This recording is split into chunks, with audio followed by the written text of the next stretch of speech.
Yeah, unplug your microphone, plug it back in as well. It's not doing it again, is it? It is, yeah. But what is wrong with this shit? Just do it before what's we go it doing? on. What's it doing? It's a latency thing. What it's doing is... Oh, my word. Can you hear it? Oh, I'm sorry, I'm being distracted by Beyonce shaking her ass live on stage. Oh, well, that distracts any man of any caliber. I'm not a fan. I'm not a fan. I think I'm a fan of a bottom.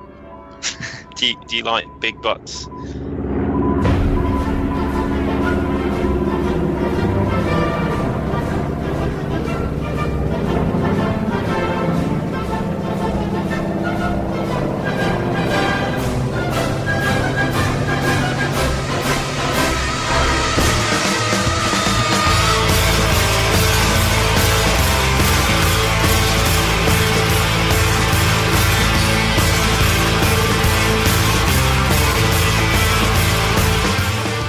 Hello everyone, welcome to Shonky Lab. I'm Elton, and this week I'm joined by guest producers Mr. Lee Harvey. Hello. And Mr. Darren Barnard. Hello. And we are here to shout at cloud, wave our fist at a cloud. And Lee, your microphone is already feeding back, you arse. So plug it out and plug it in. And maybe we can moan about that. Bloody microphone's not working properly. Goddamn microphones. Hang on. I'm going to unplug now. Go on, you unplug. You Yeah, doing it. You won't be missed. We're here to moan, or hopefully moan anyway. We're all far too jolly. We've been in the green room, as we like to call it. Me? Yes, we can. I hate people that interrupt. Flipping hell. I didn't know I was interrupting. I couldn't hear you. We have been in the green room, talking away, and we are in far too good a spirits to moan about stuff. Yep. But we're going to give it a bloody good go anyway, because I'm sure by the end of this episode, we will be grumpy bastards. I think so. You'll be on the gin, mate, I'll tell you. Yeah, straight in the coke that will go. I hope so, because I'm just finishing 2 weeks off of work.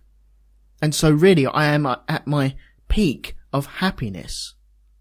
Oh, wow. And thus I'm going back to work tomorrow after 2 weeks off. And I'm not looking forward to that. So really I'm far too happy to be doing channel that fact that you're going back to work. I'm trying to. Think about that. Think about what you're going to do tomorrow. I'm trying to. I really am trying to. Imagine you just watch the Star Trek movie. There you go. I'm asleep. I'm asleep. Why would I want to watch that? It's made me angry. God, you engines and shit. Oh dear God. Right, so who wants to kick us off? Because I've got some stuff to maybe kick us off with. But I don't know if you guys want to kick us off with any other topics that you want to go with first. Is there anything that bugs you, pisses you off, or just makes you grumpy? The fact that the BBC know what we're doing, and so they put on films that I want to watch. You bloody BBC, and you're bloody spying on us and guessing the schedule. Yeah, taking our money, wasting it on rubbish. Yeah. And then not letting us watching the good stuff because it clashes with podcasting. They should know this. Even though I've got this film on Blu-ray, doesn't matter. It's not the point. Not the point. Sometimes it's nicer to watch it when someone else puts it on, isn't it? Mm-hmm. Yeah. I don't know if anyone else gets that at all. I've got it on mute, so I can make up my own script as I'm going along as well. I've done that before as well. That sometimes works out quite well. Yeah. Excuse me, Thor. Do you use Timotei? Well, yes, I do, actually. It makes my hair all silky, as a god's hair should be. Look at it blowing in the wind. Look, see? It's fantastic. Why you're at it? It's like, if he's just there in Asgard and everyone else is around him, is he still a god? Because, they're all the same, aren't they? Well, it's like one big god club. Right. I think, big god club house. A god club? Yeah, it's like you got Heimdall on the door. Your name's not down. You're not coming in. This is why I don't You like were on superhero 21. movies. I just don't get it. I'm actually being employed by the. I'll break it to you now. I'm actually being employed by Disney to write future Disney movies, Marvel movies. So expect some good shit. So Elton, Yes. comic book movies are brilliant. Why are you such a miserable bastard? I don't like them. Keeping it on topic. Yeah, I don't like them. I just can't get invested in them. I really find it very hard to.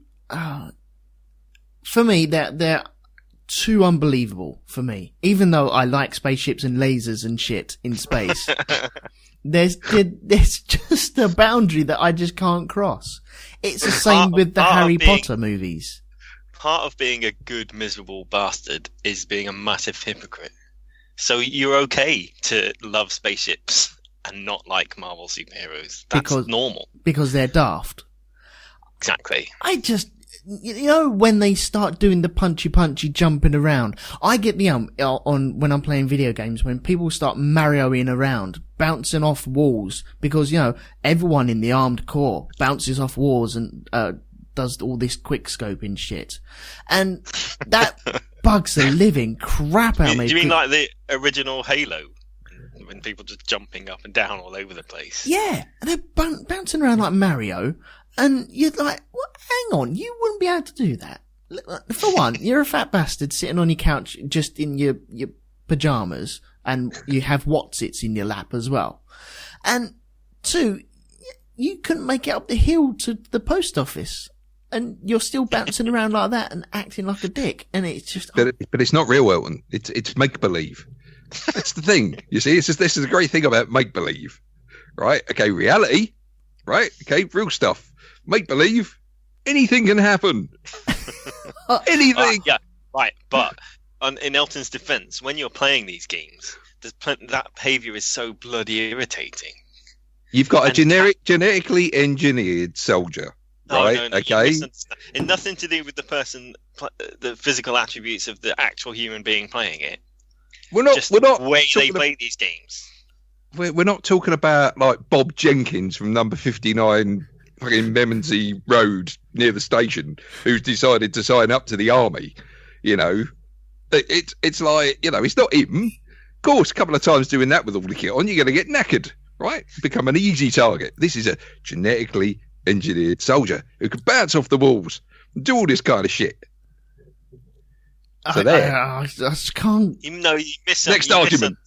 No, you misunderstand. I'm talking about when you're a terrible, terrible games player like I am. And in fact, what I'm complaining about now is people being good at massive multiplayer games. That's what I'm moaning about, because it ruins my fun, because I'm shit at them. Camping was a massive one in the past. Camping out near spawning spots. I don't mind camping. I just don't like. You're one of them scumbags. I am, yeah. What are you going to do about it? Nothing. Yeah, I know where you live. Oh yeah, you do, don't you? Shit. Yeah, we both do. This good mood that everyone was in didn't last very long, did it? No.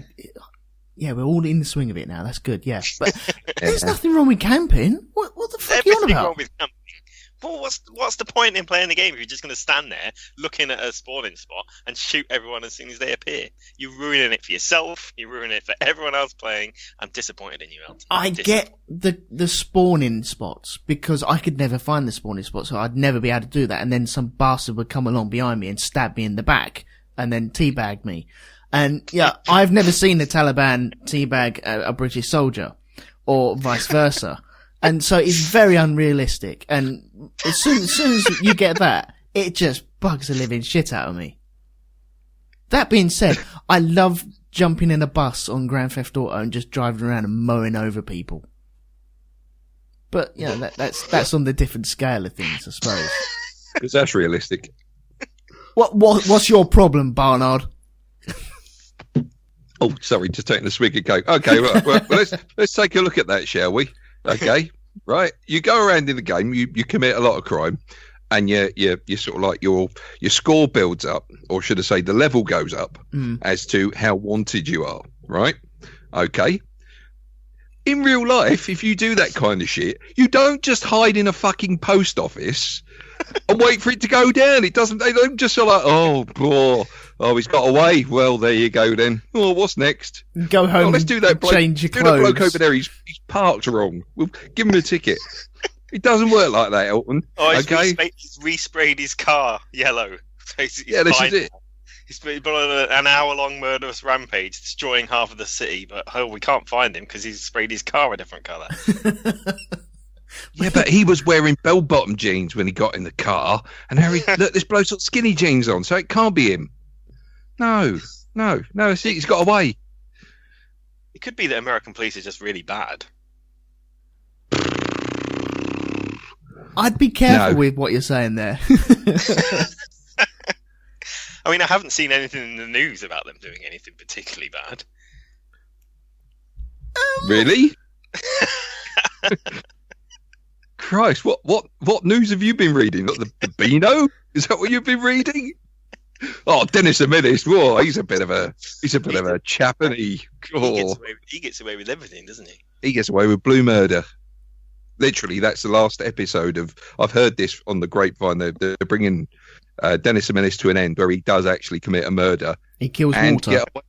He paints someone blue to death. And gets away.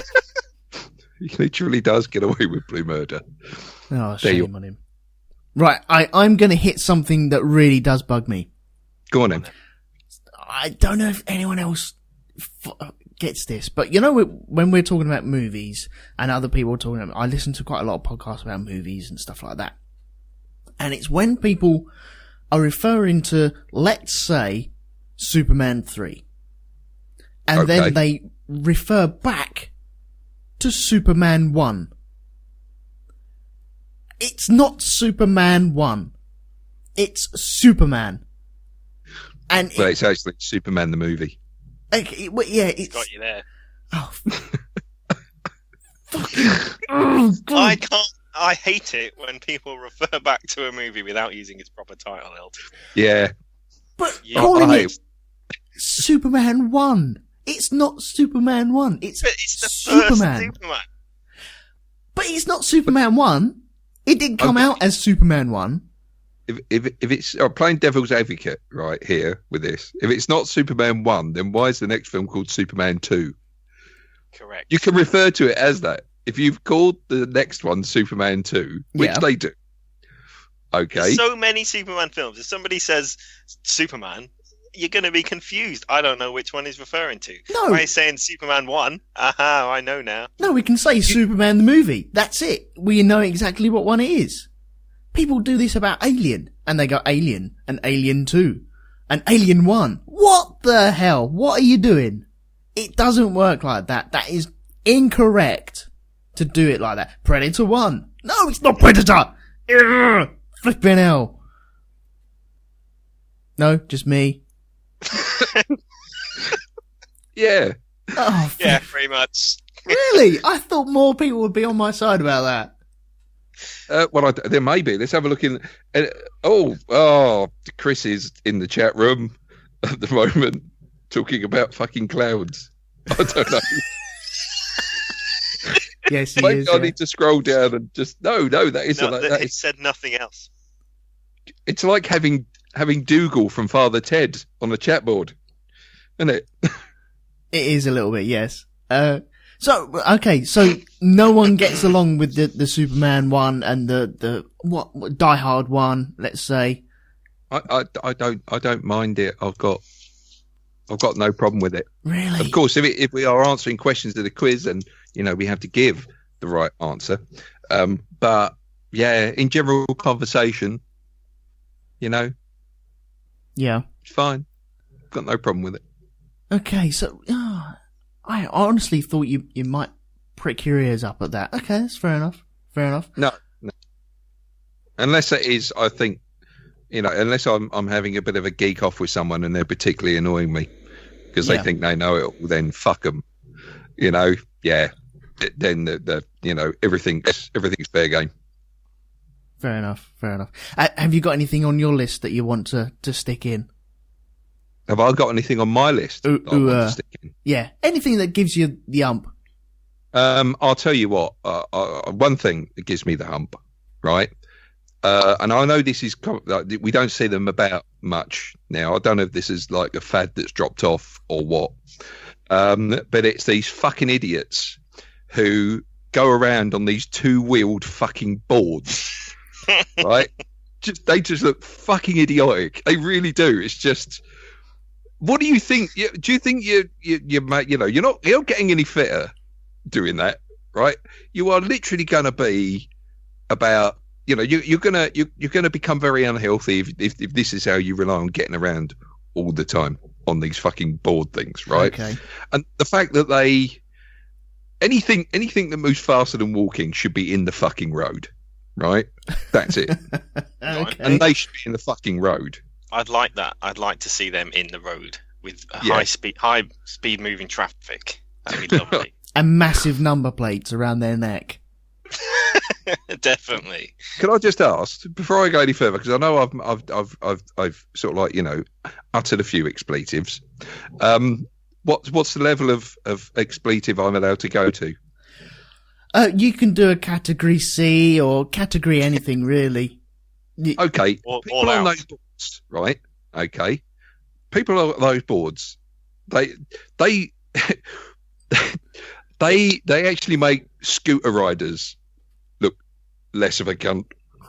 The scooters. I'm sorry, they do. They just make them look. They make them look cool in comparison.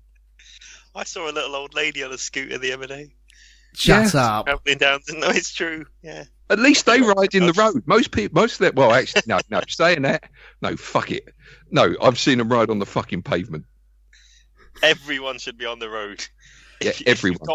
If you've got wheels, including those wheelie shoes, the ones Yeah. with the wheel in the heel, on the road. On the fucking road. Get in there. Just lots of children on the road, yeah? Just listen, you survival of can't. the fittest. If you want to travel faster than walking, get in the road. Okay. No, I just ask that they don't fucking use them when they're in a fucking supermarket. See, people, the kids, they let them do it. I don't say it. They let little Tarquin fucking fire off on these bastard bloody things like it's a fucking skate park or something. You just need to get in the way. Just leave a foot there. Jesus Christ Almighty! Drop some And peas on the floor. Yeah. And like Gareth said, they're not hoverboards. Just leave a foot in and watch them go flying. Do you know what they're actually called? Hoverboards. What's that? What, the Heelys? No. No. The 2-wheel things you're on about. They're not called hoverboards. They're Cuntmobiles. Because they're driven by fucking cunts. They really are. they're called swegways. Not What? segways, swegways. Smegways. No, swegways. Swegways. Ways more like. Fuck's sake. Just fuck off. I don't like them. I've seen a couple people get them out of their cars and they park their cars up. This has happened to me in London. I've seen someone park their car up, get their Swegway, hoverboard, whatever you want to call it, out, and then stand on it, tuck their hands in their pockets, and then drive off on it. I know, and that's what looks so fucking ridiculous when they do that. It's Right. just... You just want them to stack or hit a very small stone, don't you? And so that, because their hands are in their pocket, they'll just headbutt the floor. Flying. Yeah, It'll be beautiful. you would. Do we know if these things are fucking wireless? Because I'd love to hack one. Yeah, here we go. Right, off to the A2 with you, mate. There we are. Or the M25, just have them going around forever. Oh no, that would be safe on the M25. There's no traffic moving. Exactly. Except them. And we know what happens when a moving object of lighter weight than a standing object actually happens when they meet. There you go. So what about other things on the pavement? What, like slow walkers, etc.? There is that.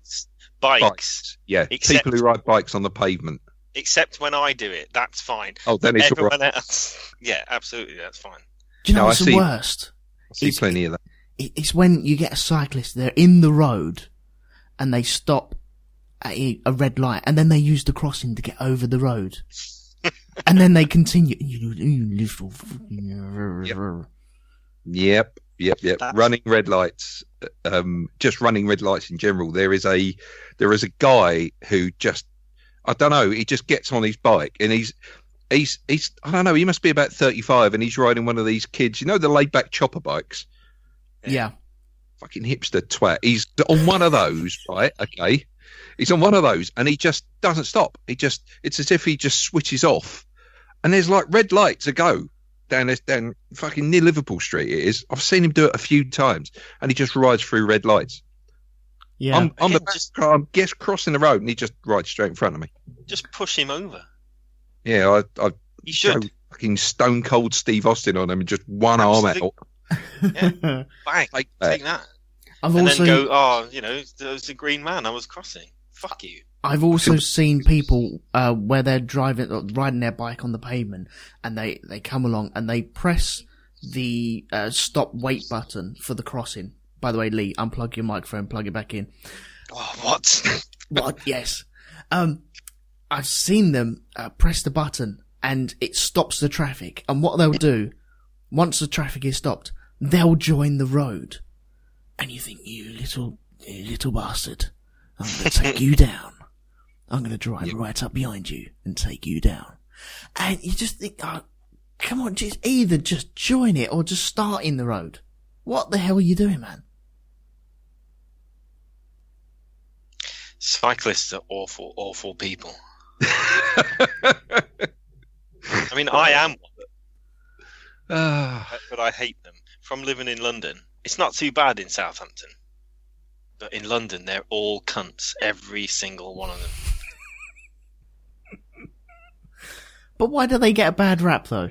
Is it because they are just dicks? Dickheads. Yeah. Because in London, it's like some kind of turf war. Everyone's got a massive chip on their shoulder. In fact, London generally is a shitty, horrible place and should be burnt to the ground. Yeah, don't come here. Yeah, they tried that once already a couple of 100 years ago. Yeah. Didn't work, though, did it? Didn't work. No. It stopped the flu, though. I'm led to believe. Yeah, I know, but, you know, now we've got... What happened to just using Lemsip? I mean, that was a bit of an extreme approach, wasn't it, really? Gareth Thompson in the chat room, he has said, the fucking idiots carrying their phones whilst walking and not looking where they are going. Yep. Do you know where that comes from? London. Bastards. I've seen people on fucking push bikes doing that as well. Texting, looking down the phone while riding along on the fucking push bikes. What do you expect from a cyclist? Have we seen anyone on a Swegway doing it? No, but I'm sure that day's coming. That will be like on a Swegway checking his phone, running through a red light while wearing twat pants. Those 3/4 length pants, trousers. It'll be the trifecta. This is what opens the portal to the netherworld to let in all the demons. It'll be a hipster riding a Swegway, texting as he's moving, and all of a sudden you will see the heaven fucking split. That's what you'll see, and then they'll just come pouring through from this dark dimension to destroy everything. In fact, I'm watching that right now. It's on. This is it. This is what Thor: Dark World's about. You see, somebody rode the mystical fucking Swegway. That's what happened. And open this portal to another fucking region of space somewhere. Is it Christopher Eccleston's just appeared through it. The Dark Elves all appearing on Swegways. Yeah. Texting. You know what? I must admit, there's one thing that takes me out of this film. It's seeing it happening in fucking Greenwich. What? It's true, isn't it? You know, it's like I live down the road from this place. I've been there with the school. You know, I've been to the Maritime Museum and shit like this, and it's like, no. I used to live right next door to that part where it's being filmed, and I can tell you the way that he describes to get there is not how to get there. When he gets stuck on the tube, you need to go to change at Charing Cross at least. Yep. Nonsense. See, I need America, their ideas of where places are in London is ridiculous. That's it. That's another thing. When Hollywood gets the fucking geography wrong. Right? Okay. It's a classic. There's a one that Mr. Lee Metcalf has mentioned before, and I think it's probably one of the best examples of this. I think it's Clear and Present Danger. It's the one where Harrison Ford, bring my family back. He's, I'm pretty sure it's that one where he's dealing with the IRA. Okay, yeah. Isn't that a sequel to Hunt for Red October? It's that sort of... It's Jack Ryan. Yeah. But apparently in one scene, his family are waving to him from the Seamen's Hospital in Greenwich, and he's waving back from fucking Trafalgar Square. So, do you know what? They can't even get the geography right on that fucking Lenny Henry advert, right? You know the one he does for the hotel? Oh, the Premier Inn one. Okay, you see him walking out of one hotel, and suddenly he's standing in Bishopsgate, and it's like, unless you've been sleeping in somebody's fucking office, mate, you're not sleeping in a Premier fucking inn. Maybe that's why. No, it's more comfortable in an office. Yeah, yeah. The food's better from the bloody dispenser. So, yeah, when they get geography movies, is it 28 weeks later, where she's injured? She's injured. I can't remember who it is. Hurt her legs, being chased by these zombies that are running everywhere, and they start off in Docklands. Is it? Yeah, they do. Yeah, they go. And they're trying to meet them at Wembley Stadium. It's okay. It's just round the corner. We'll walk. It'll be fine. 5 minutes later, from Docklands to Wembley with an injured person escaping running zombies. That's no. Well, that's actually probably right. I mean, because they obviously didn't get on a bus or anything, because it would have taken them a lot.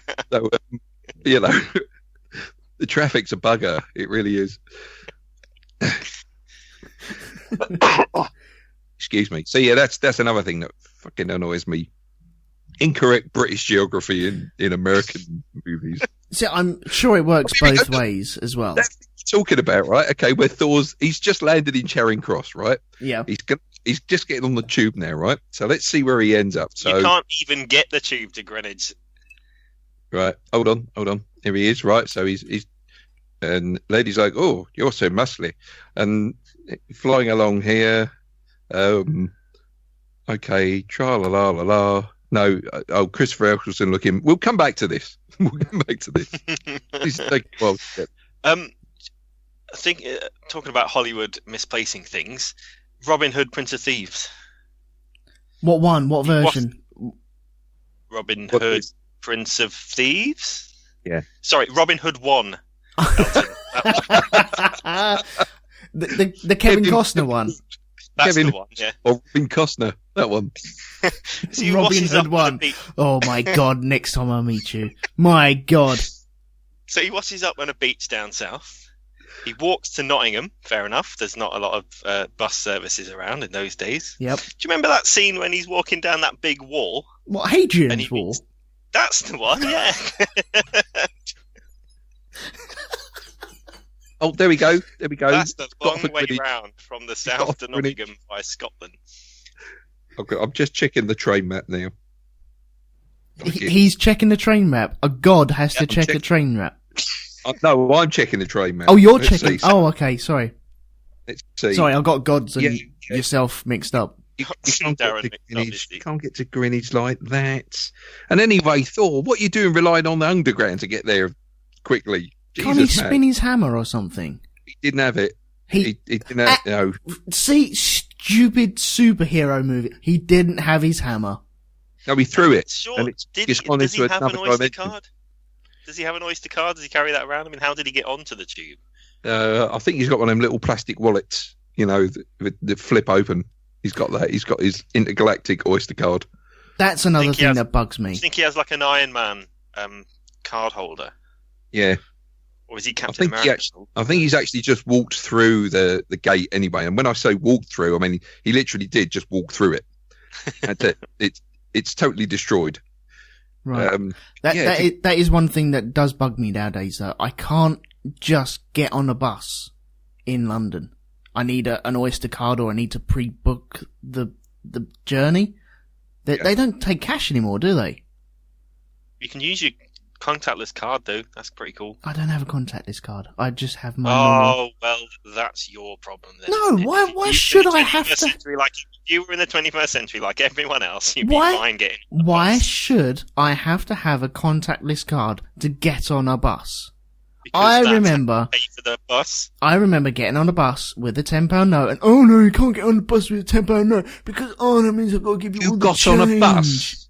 You got on a bus with a £10 note. Yes. What kind of evil villain are you? What? Seriously. If that's all the money you've got in your pocket, that's all the go in money the you've shop got in your taking off pocket. some change of that, please. No, because I'm not a git for walking on the bus with a £10 note. Did you take a 50 on there at one point as well? What is the problem with getting on a bus with a £10? They have the money there. Well, I'll tell you what. You ask people who are waiting to go somewhere while the bloody driver goes through and counts out all the fucking change. I've met people like you on the bus before. You're the reason this country's gone down the train hole. You know that. People like you. I'm turning into the cloud, aren't I? Damn. You are the cloud. But now I can't used to be great. I can't now get on a bus without any form of plastic. I need to either buy the ticket outside, but then you don't know, because if it's your first time in a long time for getting on a bus, is it true you have to buy the ticket before you get on the bus? Because they don't carry the cash anymore. No, they won't let you on with cash now. You can pay with your contactless card. You can actually pay with your debit card. Don't have a contactless card. Get one then. No, I don't need one. I can remember my PIN. Well, we've just established you do need one. No, because if you want to travel on the bus. Stupid people can't remember their PIN numbers. Can I just ask the same question that Roy in the IT crowd once asked someone, which is, are you from the past? I am not from the past. I just like things the way they are right now. Why do I need a contactless card now? It's like quantum leap. Get on the bus. or to buy a fucking coffee in Starbucks. And then people moan, oh, you're getting your card out to pay for that. Oh, well, if they didn't charge a fucking small mortgage worth for a poxy fucking cup of coffee, then maybe I wouldn't need to get my card out, and I might be able to pull £1 out. And all it is it's hot water and a tea bag. What the hell are you charging for, honestly? If you had gone into Starbucks with your tenner and bought a coffee, you could have got on the bus with the change. Yeah. Why didn't you do that? Just go to a paper shop and say, excuse me, mate, you've got change of that. Yeah, and then the paper shop man gets that every 10 minutes because everyone's like, oh no, you can't get on the bus with £10, no, you can't do that. But no, you're the only person in this country that doesn't have a contactless card, Elton. I don't want one. I don't need one. Then don't go to London. Stay out of London. London doesn't want me. Your London privileges have been revoked. It's not for you. You know where it makes you feel. But I can get on the train. I can go up to the train station and buy my ticket with my cards. Not contactless, because it probably hasn't got the contactless stuff on there. But I can get the train in, so that's fine. I can get the train back, that's fine. But if I want to hop somewhere, let's say, for easy purposes, I'm in Sidcup and I want to get to Welling, and that is just a bus ride away. Then you get an Uber. That's not a good story, is it? If you Sidcup and Welling involved, bad things are happening there. Hey. It's all right round there. It really is all right round there. He's saying that because he doesn't live round here anymore. He moved out of Welling. That's how great it is. Yes, that is okay. True, yeah. He's gone to a village about 20 or 30 miles away because Welling's so brilliant. Okay. Well done. I haven't even used Uber yet, but then again, I doubt anyone. If I ask for Uber around here, I'm worried that what might be the result. I don't know what Uber would be like around your way. Coming back out of London or travelling around London with Uber would be fine. I've done it a few times myself, and it's very convenient. Do you need contactless? No, you just put your card details into the app. No, that's it. Yep. Okay, so you can do that. And what they'll do is they'll come and pick you up, drop you off, and then they charge to the card. You get they tell you how much it is, and then that's it. And it's actually pretty cheap. Right. So yeah, I would say, I know it's caused a bit of controversy, and I know there's a lot of people who've got a bit of a grudge against, the whole Uber thing, mainly people Cabbies. who are, cabbies. But, it's affordable. That's it. We're not paying 50 quid just to go down the road. Yeah. Somewhere, because black cabs are extremely expensive. They are, yes. they're way too priced. But okay, I'm going to segue from Uber and Segway. Are we mentioning those again? Swegway. I'm going to segue from Segways from the contactless to cash machines. Okay. Now, what have you got against cash machines? What have I got against cash machines? I haven't got anything against. Well, okay, cash machines I have, yes. Is this going to be cash machines that charge you money? No, To give money out? because there's always another cash machine you can go to, so that's all right. I suppose it's to do with people using cash machines and they can't use it, and also the displays on the cash machines, and you put your card in and you put your number in because it's not contactless, and you ask for just cash. And then the next screen comes up and said, "Okay, would you like just cash, or or would you like a receipt?" No, I've just told you I just want cash, and so you press the button again, and then, okay, lovely, I'm getting press my money. Would you like a receipt with that? No, I just want the cash. If you don't, I hate them when they say, "Would you like advice with your cash?" And what they mean is a receipt. Is that? Why say advice? Well, it's like, look both ways before crossing the road. Oh, exactly. Thank you, cash machine. Or maybe the correct advice should be, you shouldn't be taking this money out. I'm waiting for it to go, you might want to rethink that shirt. Yeah. Yeah, you can't afford the thing. You don't need any more beer. Don't need it. Advice. Wouldn't it be great if you're taking money out the wall and a picture of you, which is programmed onto your card, looks back at you and says, "Do you need to take this money out? Do you really need to take this money out?" A waggling finger that says no. Of yourself. Just looking at the chat room, Gareth Thomas has put up, at least some cash machines let you take out £5 now in London. They do. And that's good. I don't know why they haven't done this from the beginning. There's only one cash machine I know that does that, and that's in Woolwich. And I ain't going down there just for a £5. Well, there's, was it Tesco's near Bishopsgate, the Tesco's Metro there, that's got a cash machine that's been doing that for ages, dishing out fivers. So, yeah. It should really get fivers out. Spaceman 300 points out, a fiver in London would last you about 10 seconds. Yeah. That's at least half a bus trip. Because you get it snatched by the hipster mugger who's on his Swagway, and he's just, as he's going by, texting his mate saying, "Hey, I've just snatched a fiver." God, I hate London. And then he rides into the side of a cyclist who's just come off the pavement. Gone to the road. He's run a red light and gone straight onto the pavement. Yeah. Exactly. Bastards. So bastards.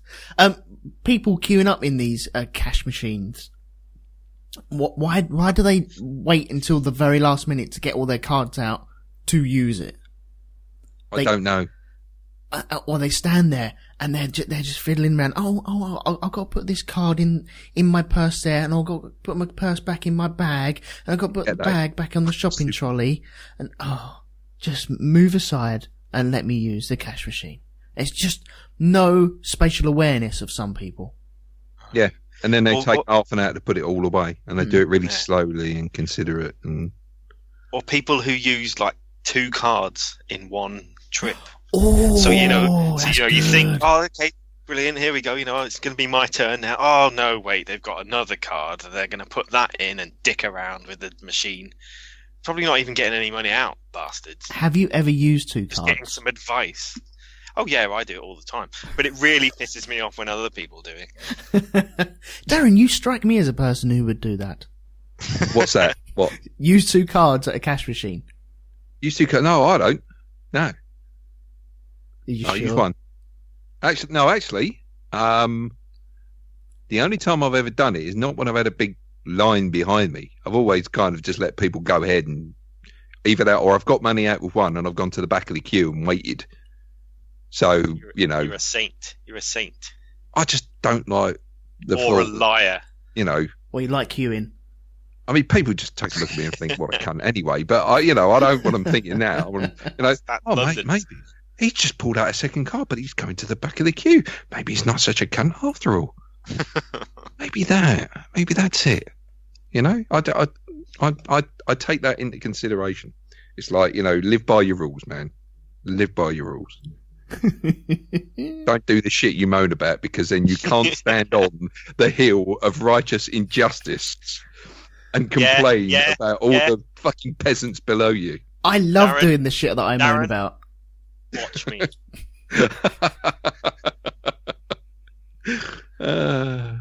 This is great. Do you know what else annoys me, actually? And this is something that I see in London all the time. Yeah. Young people in flat caps. Yeah. I suppose this might go into hipsters eventually, actually. It's gone that way already. That's the trigger for me. Young people, particularly in South London, I don't know why it happens there, but when they've got kids dressed in them as well, flat caps are for northern people who have whippets and pies. but the children are always called Charlie.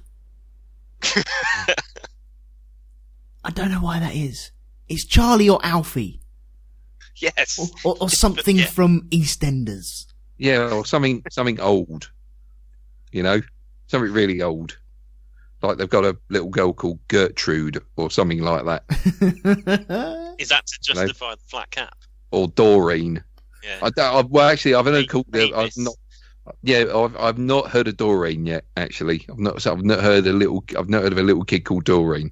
But they all must have been little kids at one point. Of course there are, because they grow up into big. Unless there's some sort of ceremony that we don't know about. Maybe they pass a certain level or something, and it's like, you get to choose your own name now. I choose Doreen. I'd like to be Gary, please. Yes, Gary. Yes, a warrior's name. Darren. Yeah. Yeah, there you go. Do when my mum told my granddad what she was naming me, he went, "What do you want to name him after a loaf of bread for?" Because apparently there was a loaf called Darren Loaf back in the 60s. Was it? Yeah, it was a loaf called Darren Loaf. To Google. So to Google. Yes, Google it. Have a look. Okay. Apparently so. I've not actually looked this up myself, but that was the story my mum told me. Is it Darren or Darren Loaf? It might be spelt Darren. I don't know, but Darren Loaf. Yeah. So I am a loaf of bread. And if you got two loaves, it'd be Darren. Darren, yeah. I gotta have my own slice of Darren. Would you like to try a slice of Darren? Darren in your mouth. Ah, yes. There are lots of ladies that want to smother me with butter. Yes. Do you melt in the mouth, Darren? Yeah, I do. I don't last very long. No, not going there. No, don't touch it. Anyway. It's Darren bread, 1930s. Oh, there you go. See, that was obviously from my granddad's era there. How's it spelled? Daren.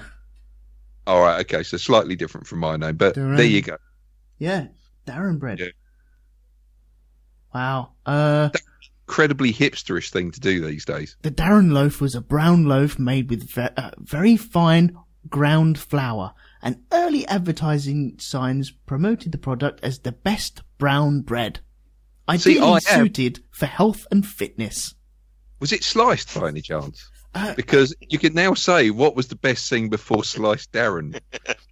So, what was the best thing before me? I'm obviously the best thing out there now. I have sliced bread. I've achieved something in life. There you are, without even trying. Woo! My dream. No work, all the glory. Woohoo! I'm going to put a copy of that in the chat room. And for anyone else listening on the podcast, the chat room is... But he's already done it. Steve Bob has already done it. Oh, has he already done it? Yeah. Oh, well done, I sir. don't know. People come in here onto our chat rooms taking our jobs.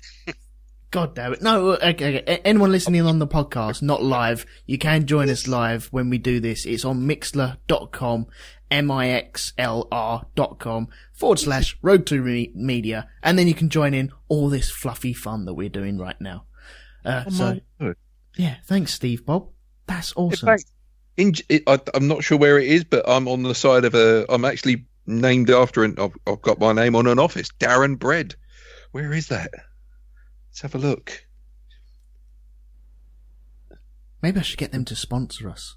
Yeah, in some country somewhere in Asia, there's a Darren Bread shop. Christ.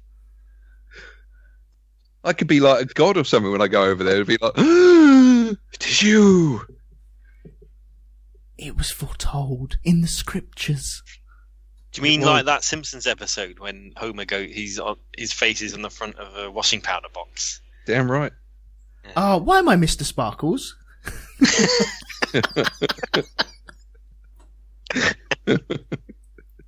Apparently there's still a wall with Darren. There's still a wall in London. There's a wall Darren Bread on it. Is it? There's actually in London. That's crazy talk. Yeah, it's got Darren Bread. Darren Bread. Best Darren for health. Bread. There you go. So this is. You're on a wall. I'm going to go and have myself photographed in front of all these places now. That's the crazy thing I'm going to do. That's about as hipster as it gets with me. There you go. Oh, nicely bringing it back. So, what is it about hipsters that jar you so much? For me, the definition of a hipster, or just the whole cult of hipster, cult. It is a fucking cult. The cult of hipster. It's full of cults. The whole thing there, right, is just I want to be cool. I desperately need to be cool. So what I'm going to do is I'm going to load a load of shit inside the fucking I want to be cool cannon and fire it at a wall and see what sticks and see what people actually think is cool. And then I'll pretend that I knew all along. And that's it. It's this desperate grab at trying to be cool. You're like, look at me. It's that, yeah. I'm so fucking different. Look, but you're not fucking different because is it like he's doing something similar now. It's like South Park with the goths when they're all conformist, and they all look exactly the same, complaining because everyone else is exactly. Well, that's what I was going to say, because isn't it the same as like goths or like the indie kids that were around in the late 80s, early 90s, or the grunge movement? Isn't it just the same sort of thing? It is, but they don't. Personally, I think the whole hipster thing emphasizes the whole individuality thing a lot more. And when you draw back from it and you look at it from a distance, it's like there are no individuals. They're all the same. They're all doing basically the same thing. So you've cancelled yourself out, which means you can stop now. But the difference between this fad and all the others is the media that we have these days that can drive it. Yeah. So there's so many ways to be a dick. Instagram, Twitter, Facebook, other things that the kids use just to get out and show how much of a twat they are. So what about the old people's homes in around about 60, 70 years' time, where they're all full of the old hipsters? And everyone in the old people's home has sleeve tattoos. Yeah, and they'll still be eating off of chopping boards, and their earlobes are hanging down on their shoulders. Yeah, is that what you're worried about, Darren? Drinking out of jars, that kind of thing. The thing that just bothers me and it irks me is that whole desperate seeking. I don't know, maybe it's that desperate seeking for attention. Maybe that's it.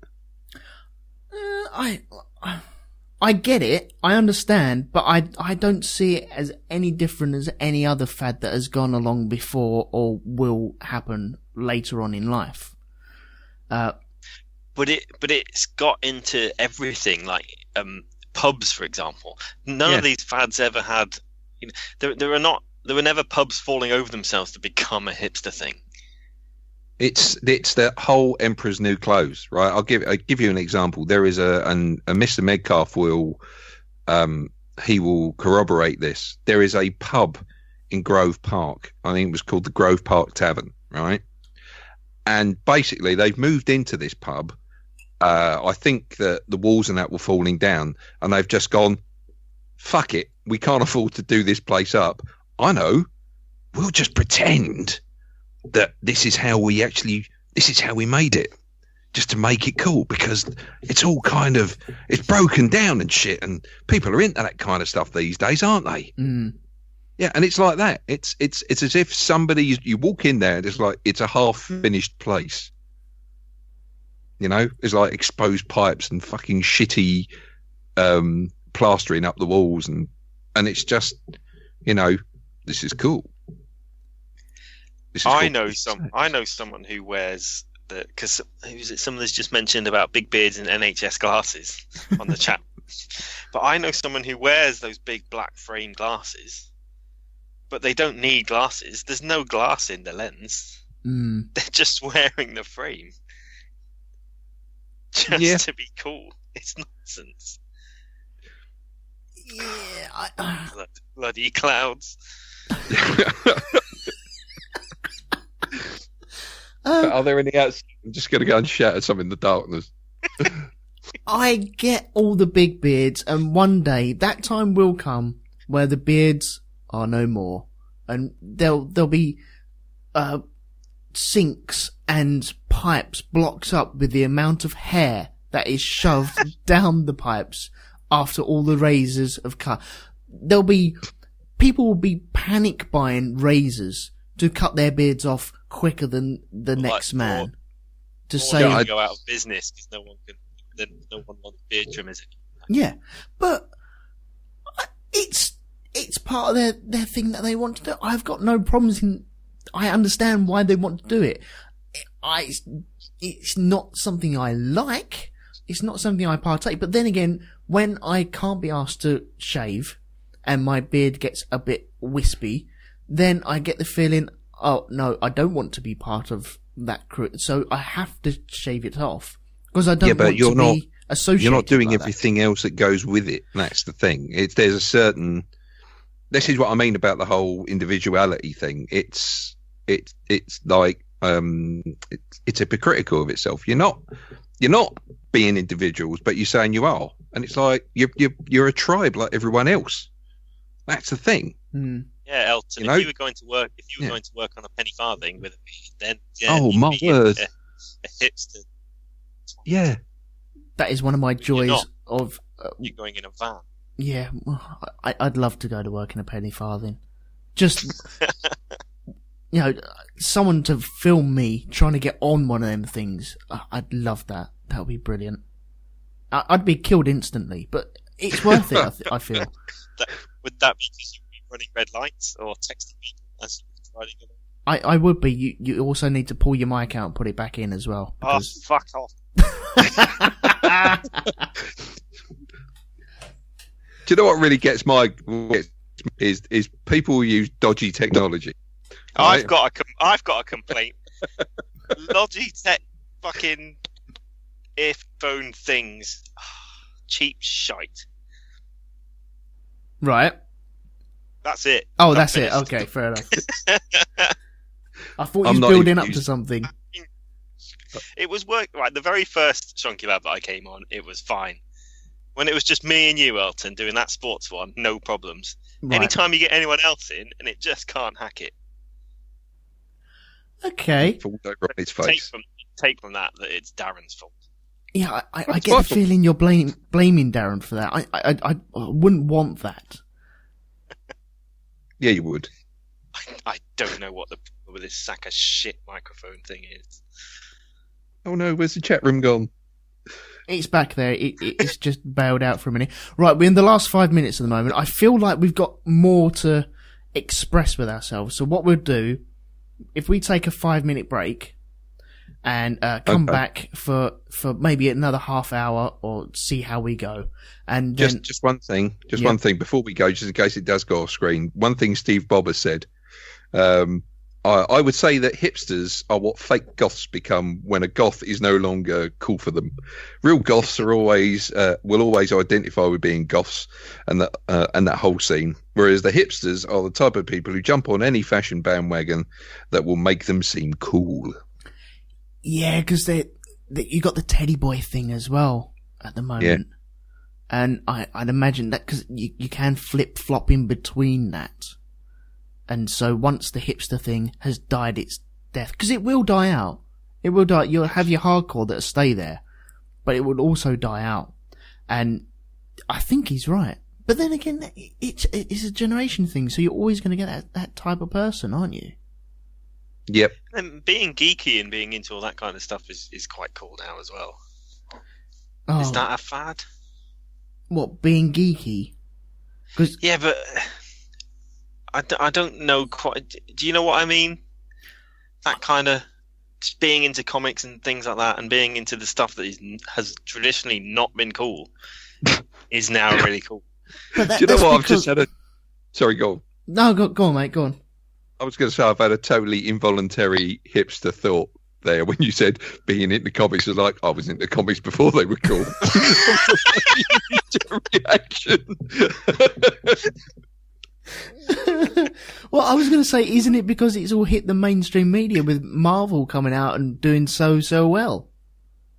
Yeah.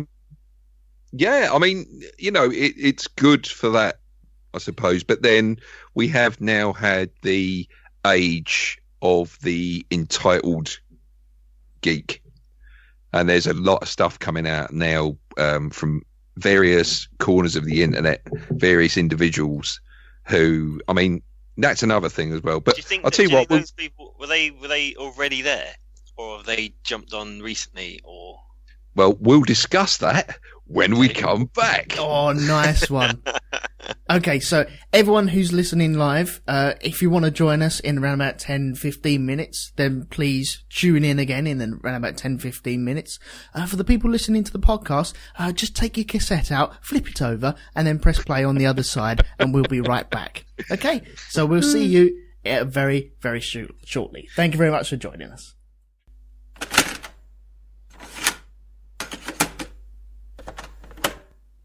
Right, okay, there we are. We're back in the room. Welcome back, everyone. We are here. We've just seen something in the chat room from Steve Bob. I don't know who wants to read this one out, because I feel like the anger can build up straight away. I think Darren wants to read this out. Shall I read it out? Go okay, on, because this is giving me flashbacks to an experience I had about 3 or 4 months ago. But Steve Bob has written in, this will annoy you. A Manchester hipster bar where the beer costs £15 a pint and goes off after 30 days, so you have to book in advance for a pint. The pale ale, created by Huddersfield brewery Magic Rock, is only made once a year and is more likely to be sucked in half pints by drinkers, costing £7.50. I had that experience in Meat Mission.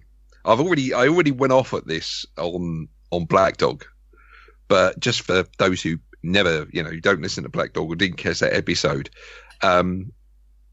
Meat Mission in the heart of hipsterland, which is Hoxton, right? I didn't realise that I was like Snake Plissken being dropped into this area behind enemy line, because that's what it felt like. It was like Escape from New York.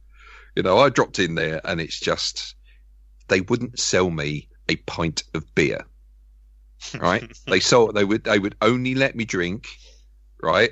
They would only let me buy either half a pint, right, or 2 pints. I couldn't buy a pint. Why the hell not? Oh, wait a minute, it was 3/4 of a pint. Oh, 2 pints. Isn't that a schooner?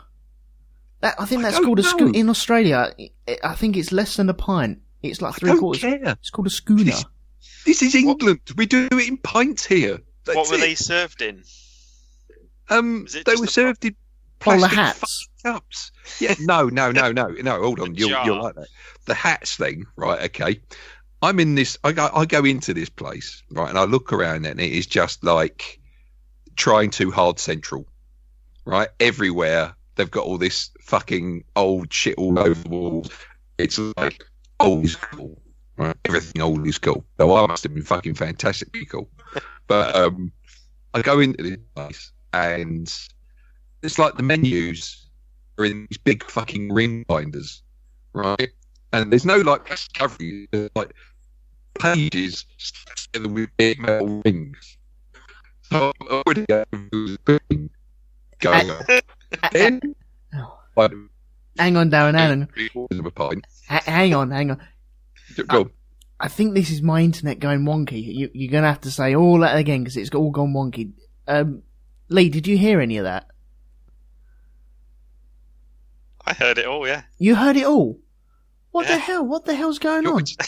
You want to talk to me? Why do you hate me so much, Elton? Go on, why would you make me relive it? All right. So relive it again now. Meat mission in Hoxton, right? Okay. I made a comment about being like Snake Plissken in Escape from New York because that's what it was like. Suddenly I realised where I was, and so I'm on the ground. I've got me, camouflage gear on, stuff like that. I'm going off to look for the president's daughter. It's a bit like that. Anyway, I got taken to this place called Meat Mission, and in there, all up the walls, all this stuff which just says the place is trying too hard. It's just old gear everywhere, just nothing is at all. All the chairs are odd, that kind of thing. It just looks wonky. The whole fucking place was wonky, right? Right. Okay. I go to the bar. I go to order a pint. They say, no, you can have 3/4 of a pint or you can have 2 pints. And I'm like, I've almost said out loud, are you taking the fucking piss? Right? So already, it's like the eyes started twitching. Right? They put out these menus and they're just pages stuck together with these great big metal rings. Right? It's like, again, it's like, why? Just normal menu. Just give me a menu. Right? We order our food. Oh, that's it. Yeah, over where they're sort of where we're sitting there at the bar waiting for a seat. There's this office party in who are being really loud and obnoxious. Right? And I'm thinking, I'll be fucked if I want to sit next to them. Of course, that's where our table was. Right? We sat right next to them. Anyway, just before we did that, we ordered the food at the bar. Yeah. And you know how they give you like a little chip with a number on it in most places? Some places will actually give you a little buzzer so that if you go off somewhere, you go sit somewhere else, the thing buzzes and it's like, oh, the table's ready, right? It signifies your table's ready. You come back and you go and sit down. Good idea. What do you think they gave us as a chit? So it would actually ring, yeah? No. What? That's just other places. I've just mentioned that about. Okay, which is a good idea. It's like that's functional. That's great. What do you think they gave us as an indicator? Yeah, something to indicate that your food is next, or your order. Like a ticket or something like that. Just to say we've ordered. An umbrella. No. A cast iron. No. They gave us a slipper. Right? No, they gave us a baseball cap. A fucking baseball cap. Oh, I remember. Yes, I remember this. Yes. I've got a picture of Laura wearing this baseball cap with this really insane grin on her face. Because she put it on, she's like, you really hate this, don't you? She put it on. It's like, oh my God. It's a fucking... So they've given us that, right? So I'm just not trying to let it bother me, but it's just not working. I felt a weight on me, I just felt this whole place was just weighing me down, right? So anyway, they take us over to this table and we sit down and there's like a DJ booth in there, okay? And they've got a little thing saying that if you like the music, you can tune into this this website and you can hear the track listing playing. I'm thinking, all right, well, fine, the music's actually not too bad in here, okay? Mm-hmm. It's all right. I actually recognise some of the stuff they're playing. So this DJ booth is above everything else. Okay. Now, there's this guy that comes in and waves at the guy in the DJ booth. And I'm thinking, oh, he's going to go through the door that's right underneath the DJ booth and climb into it. No, he can't do that, can he? What he has to do is he says, excuse me, to somebody who's eating their meal, climbs up a fucking ladder that's on the wall to go in through a window like some fucking cat burglar. You know, you can't just do it normally, can you? You can't just have a fucking staircase or something just in the way. No, you have to do it like this and fucking shove it down people's throats that you're so fucking cool because look at me. Look at what I'm doing. Look, see, please think I'm cool. Please think I'm fucking cool because it's I like can't a Mission function. Impossible. Yeah. Yeah, I can't fucking function unless you think I'm cool. That's it. I'm desperate for it. This is what I feed on. I don't eat food or drink water. I live off of that feeling. That's it. How did they get down? Was it a fireman's pole or something? I don't know. It's probably like a helter-skelter or something. Back of a snake. Where you had to slide through a children's hospital or some shit like that. Or maybe there's a hole in the wall where you go through to an old fire station and fucking slide down a fireman's pole. Or the Aquazoom in that advert. Just fuck off. But yeah, okay. Getting back to this Steve Bob comment about pre-booking a pint. I got no problems in the cost of the £15 because if it is only created once a year, how can you pay £15 for a pint or a third of a pint or whatever the hell it is? Because it's just made once a year, and so it's a one-off thing, and so they're going to try and make it could be shit, and then you buy it once, and then you never go back to it again. You only have mulled wine once a year. You wouldn't pay 15 quid for that. Oh, that's utter Why guff is it only anyway. made once a year, though? Why is it only made once a year? Yeah. Most companies do this all year round. They just make beer. Why do you have to be special? Why do you have to... Why? That's the big question. Why? What is fucking wrong with you? That is what we're here to sort out. Yes. But, okay, well, forget about the price of it at the moment. The pre-booking of it, because it is, I imagine, only a couple of caskets of this, or cases of this, or whatever it is. And so, pre-booking the pint, because it goes off after 30 days. That's not good stuff, is it? Surely. But do you have to think, okay, I really want to get drunk tonight.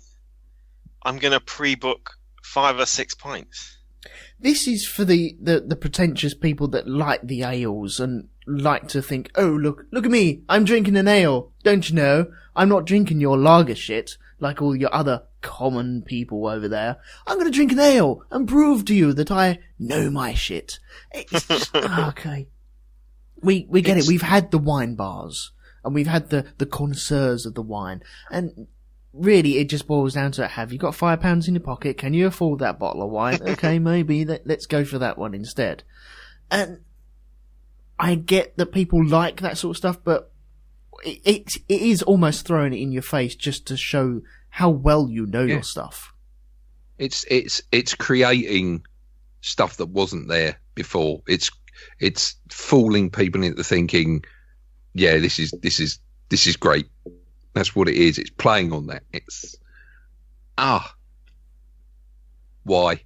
Yeah. Well, should we stay? Manchester's quite a hipstery place anyway. Is it? Quite cool and trendy. Right. I remember there was a Daily Mass story about the entire of Manchester disappearing up its own. Do you know what? There was another one actually. Was it man wants to know when it's all going to end? And it's this bloke who's like, I can't do this anymore. Please, I don't even like having a beard.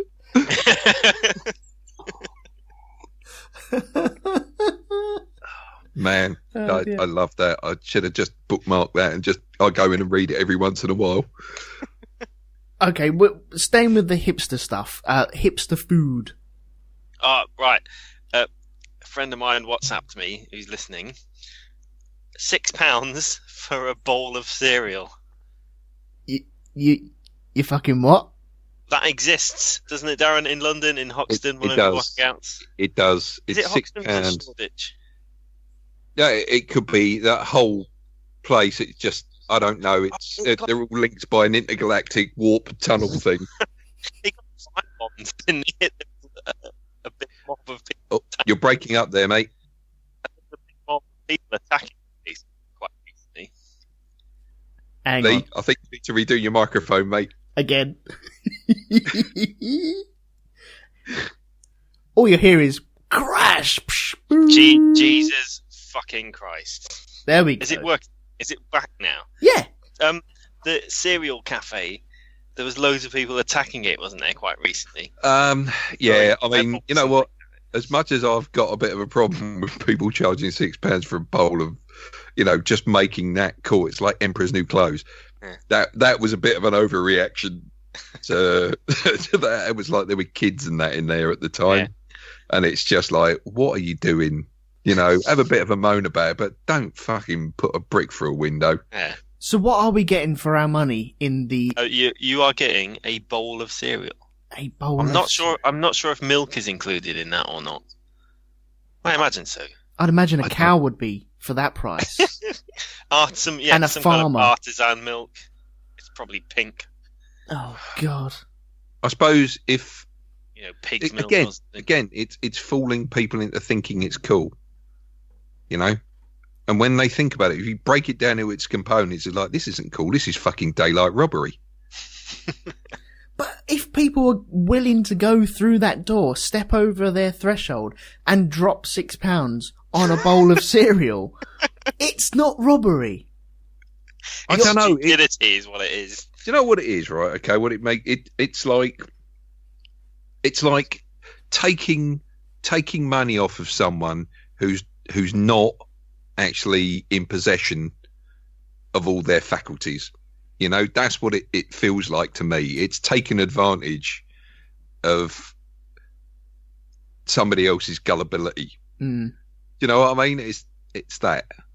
And it's why you could charge £3 for that and still make a fucking big profit. Why do you have to charge £6?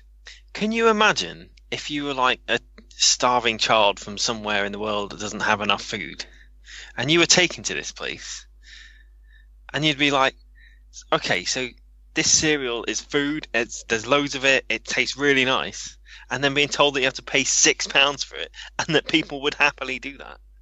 Yeah. It's fucking nonsense.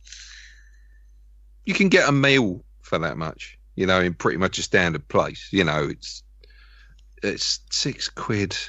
Why does it cost £6? That's the question. Who has the money to just spend that on cereal? Well, obviously quite a few people. Again, the whole thing of being cool. I suppose they don't spend a lot of money on their clothes though, because you get it all from like charity shops. What do they do? Have one breakfast a week? Old. I think that's probably what it is. I think they don't eat for the rest of the week because it costs them so fucking much. But I think you're right. It is a trend of, well, I had breakfast down there this week, or it's my Monday treat on having breakfast down there. It's fucking cereal. All you're doing is eating Cocoa Pops or Frosties or whatever else you're normally eating. And do you know what? Oh, sorry, go on, El.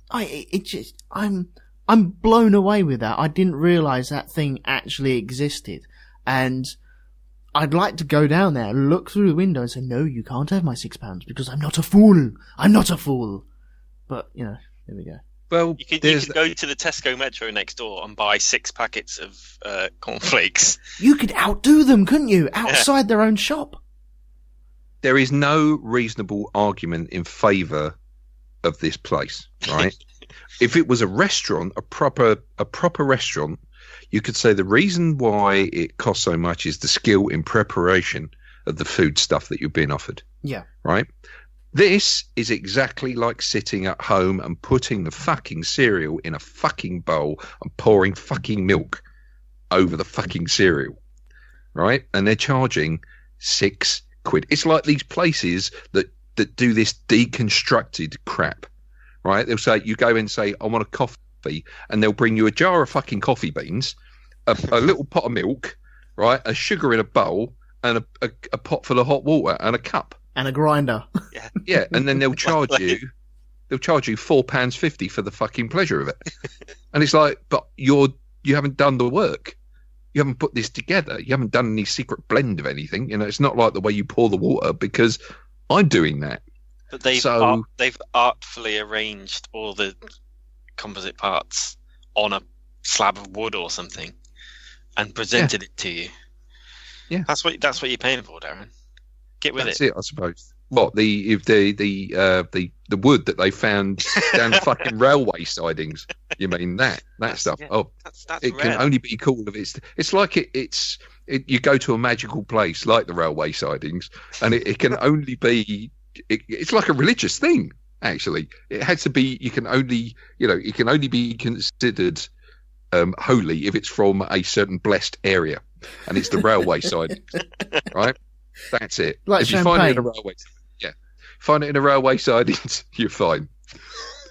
No other driftwood is available. So it's like they're not allowed to call it artisan unless it's come from a railway siding. Artisan. It's not like Elton says, champagne. It can only be called champagne if it's from that region. Yeah. This can only be called cool if it's from a railway siding. Otherwise, it's not. I'll tell you what we'll do is, right, okay, we'll make people buy this shit if we stick the words rustic and artisan. Right? Okay? Yeah, it's a rustic artisan breakfast. You know why it's rustic? Because nobody's put the fucking thing together. We're not even going to pour the milk on it for you. Right? We're not even going to milk the cow. Yeah, well, this is it. This is what's going to happen one day. Oh, then you end up with a tumour inside your cornflakes. Oh, God. A tumour? Yeah. Do you know what that is, right? One day, you'll go in to order a coffee, right? A milky coffee, and you'll get a bunch of travel documents handed to you. Right? Where you have to go down to Devon to milk the fucking cow, right? And go to Colombia to harvest the coffee. To fucking find 5 types of the finest fucking coffee beans, right? Okay, then you move on to the place where you actually have to grind this bastard stuff yourself. Yeah. Water from France. Yeah, water from France. You're going to have to chop down trees in Brazil to make the cup. Yeah, you're going to have to whittle your own spoon to stir it with. And it's water that's been filtered through the beard of some old bloke who fucking lives in a railway siding. There we go. It's back to the railway siding again. Oh, dear. Okay. Well, have we done food? Maybe we haven't done serving of food. Okay, full breakfasts on. No, I mean the implements in a fucking food is served on. Go on then. Jars. Serving. Well, no, they're not pints, are they? No. Serving drinks in jars. I don't mind. What is that about? I don't mind if it's a house party. What? What do you mean? Like if you run out of mugs or something? Yeah, if you run out of mug, you go through the glasses, you run out of the mugs, and you've got leftover jam jars are clean and you can use them. That's fine. If you're presenting it as a thing there and then, maybe not. I was going to say, if you're going to parties where people are deliberately serving you drinks in jars, you need to get different friends. Yeah, because the phrase is, let's have a few jars, let's drink some jars. Guys, it's so funny and ironic. Fuck off. Fucking hell. Do you know what? Steve Bob has just posted something up, by the way, or a little while ago. And I've got to say, I completely forgot about this. And it's a TV show that prophesies how society is going to go. Right. Okay. When it was released about 10 years ago, I think it was. And then some, I think. It's quite old. And then some, yeah. He's put, did anybody ever watch the TV series Nathan Barley from 2005? It nails the hipster bullshit.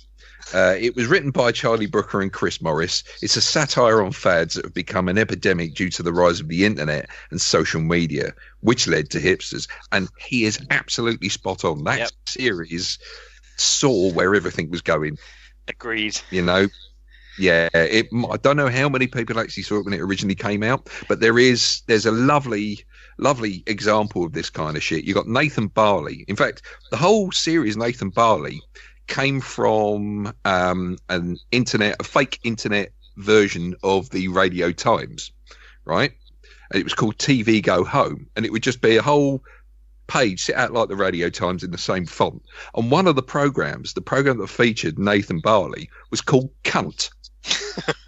Right? And it is I used to giggle myself senseless reading these. I think you can still find TV Go Home if you look at it as like an archived site with it all on there. But it's just spot on, and that's where Nathan Barley comes from. And he is a complete and utter cunt. It's a bit when he's this out. I think the whole thing is on more 4OD. I think it is. I want to get the DVD, but it's something like 25 quid because it's they don't do. I think it's quite rare now. But there's a lovely little scene in that when he gets on this bus, he pulls out his mobile phone and it turns into a fucking DJ deck, and he's doing all this scratching at the back of the bus, and it's just people turning around and looking at him like, "Fuck off." And that's it. That's that show. Anybody, if you can get hold of it, have a watch of it. I'm going to try and get hold of that, definitely. Yeah, I am pretty sure it's all on the internet for nothing. Do you know what? If I hadn't said it was a comedy, you'd probably sit there thinking it was a documentary on someone's life now. Right? It's not funny anymore because it's true. You know, this is just like, this is fucking real TV. Oh, yeah, reality TV. Yeah. Let's talk about reality TV or non-reality TV, shall we? Have we got enough time? Because, I've got to get off of work in about 7 hours. So... Well, we got just over half hour at the moment, so whatever you want to talk about. I want to get onto iPads and iPods and stuff like that. We'll do that. That's on the agenda, and any other business we can talk about afterwards. When are they going to start having celebrities in Celebrity Big Brother? That's what I want to know. See, I haven't watched it. Right, I remember getting into Big Brother in the very first series, but it was all on the internet, wasn't it? And it was only on the end of the week where you could tune in live. Yeah. And I remember getting into it when it really started kicking off, when you had the Nasty Nick stuff. But then I would never admit to anyone that I was actually watching it. Well, that was an interesting experiment back then. It was a great experiment, yeah. Yeah, it was like, this is actually something quite new, and now... And then maybe the second series, third series, I actually admitted, yes, okay, I'm watching this, it's not too bad. And then I haven't watched it since because it's shit. It's just a feeding ground of vile people that go in there, and you just, oh my god. But it's like the kind of people that are on it have only been made celebrities because of this kind of shitty TV. But it's like watching, you know, when you watch Saving Private Ryan, and every soldier in that has a job to do, and he fills a little niche that everyone needs to fill. This is what Big Brother is now. You need a certain person that does this, a certain person that does this, a certain person that covers this, and a certain person that covers that agenda, and then move it around. It just doesn't work. It's not a social experiment anymore. It's just a way of vacuous people trying to get on the TV, and it just doesn't work anymore. And I hate every second of it. I think personally, and this is just being serious for a minute, this show, things like the X Factor, you can become famous by doing very little work, and this is what you should all be doing. You see, this is not intelligent programming. There's nothing to think about in these shows, right? It's all fucking lazy. Everything's fucking lazy in these shows. The way it's just the whole writing thing. There's nobody with imagination that's doing anything on these shows anymore, right? It celebrates the cult of fucking stupidity. Okay, you look at the people that have become famous for this, and what are they famous for? For being fucking stupid. Yep. You know, this is it. They don't offer anything. They don't give anything back. They're just filling time on air. That's all they're doing now. I hate this kind of thing. It's just basically watching it just lowers your fucking IQ. It's like sucking it out your ear with a fucking straw. But everybody does watch it. Yeah, I don't watch it. I don't watch it, but most of the population that watch TV do watch it. Yeah, and it's just look at the kind of you can see now it filters down through. I mean, you only have to now look at things like the shops on the high street. What do you see on the high street these days? You see restaurants, you see clothes shops, right? And pound stores. Yeah. And pound stores. And that is about it. And mobile phone shops. Oh, and tanning shops and mobile phone shops. You don't see any interesting shops on the high street anymore. That's because everything's fucking dumbing down. Right? That's all they want you to concentrate on. I know this sound a bit fucking conspiracy theories, but... No, run with it, mate. Run with it. It's just... Everything is dumbing down. Right? It's keep the population fucking stupid so they don't have to think about too much. You know who I blame? The clouds. Fuck you, clouds. Yeah, fuck you, clouds. Fuck you. Shake harder, boy. But it's just like, as I say, it's the cult of stupid. It's just the fucking cult of stupid is taking over. It's going to the lowest common denominator. It's the same as when Jerry Springer was the big thing on TV, and it was just dumb shit for dumb people. Steve Bob's going off on one again, but sorry, go on. Now you get people who just their career in the media is just being mean to people. Yeah, that's all it is. It's but like all these daytime TV show hosts, like you say, who just sprung out. That's a terrible use of word from the Jerry Springer thing. Oh, what's he called? No, it is. It is that. It's slowly got worse. Jeremy Kyle. Well, Jeremy Kyle, he do a... This is allegedly, by the way, so if anyone wants to sue my ass, I think this happened, okay? I'm not saying this actually happened, but he was on Virgin Radio, when it was called Virgin Radio, and he faked a call where his mate phoned up and said that he wanted to jump off a building, and he talked him down on the radio. It was then found out to be a scam, and he got kicked off the radio. And then he's moved on to this daytime TV stuff. And it's just all fake shit. Come on, man. You really, honestly have people that want to go on this. And I think they're more paid actors than anything. You do.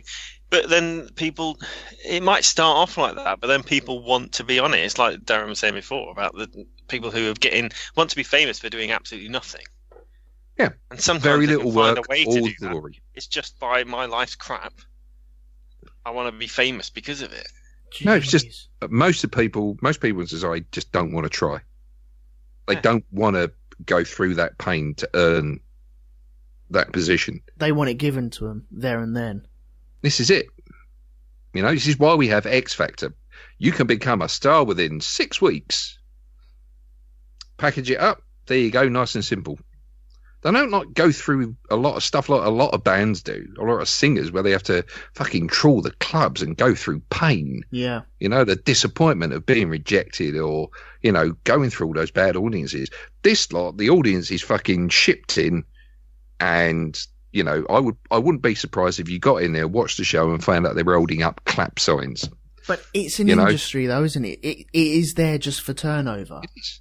It is there for turnover. They're not interested in will they make us a lot of money 5 years down the road. I think it was in the very beginning. It was gunned towards that. But now it's, okay, what can we do for Christmas? How can we sell 1 million records between now and February? And that's what it is. And then they moved on to the next one. And they don't give a shit about what happens to these vacuous, horrible people. Because everyone will forget about them. Yep. But there is some hope. I mean, there is that campaign every year to get a random song at the top of the charts for Christmas to stop the X Factor. Which was fun once. With Rage Against the Machine, wasn't it? Yeah. It was fun once, but now everyone wants to be the person who said, oh, let's get this one. And now... Yeah, that's true. Come towards Christmas, everyone's going, oh, well, let's try and get this one. Oh, let's try and get Rolf Harris. Oh, let's try and get this one up there. And you're like, okay, there's maybe not Rolf Harris. I'm sure that was 1 year. Oh man, that's just you know, you read different things into his songs now. 2 little boys, Jesus Christ. Imagine Rolf Harris and Gary Glitter fighting it out for Christmas #1. Yep. What merry times we live in. Oh, this is really kind of flipped the switch now. This cast it's gone from us being really happy to now just venting and shit. I'm going for the iPod thing now, if you don't mind, because we've touched on Gary Glitter and Rolf Harris ever so slightly, because they resist. Too many jokes. They used to do gigs, didn't they? Remember when they used to pack out Glastonbury with his wobble board? Now I go to gigs. Well, I haven't been to one for a long time now, I must admit. But the last one I went to, all I could see from the seating area, because I've gone from the standing area now to the sitting area, where you should really still be allowed to stand, but people grunt and groan when you stand up and enjoy yourself. Oh, I came here to sit. No, actually, we came here to sit away from them. We're still going to stand, thank you very much. I just don't want to be pushed around like cattle, like I was when I was 18. I don't fancy doing that anymore. But when I looked down on the standing area, all I could see in front of me was waves and waves of iPods and iPads being held up to video their performer. And you're thinking, you're really missing the point of this. Yeah. Really are missing the point. And how much the tickets cost to go to these things? It's crazy money now. What is it, 50 quid? Especially when you can see all these live performances on YouTube or DVDs or downloads or whatever else. You don't need to actually watch it through the machine. Yeah, you're going to have to plug out and plug in again. It's all about the memory. It's all about the... I mean, I've taken film of stuff before, not extensively. I haven't sat there and filmed the entire concert, but it's like coming away from that, thinking about it, it's like you have lost a moment there. Yeah, because you're not in with it. You're too busy concentrating on the video. So now these days, if I do anything at all, I'll take one picture maybe of something, like the stage, the actual layout of the stage, and that's about it.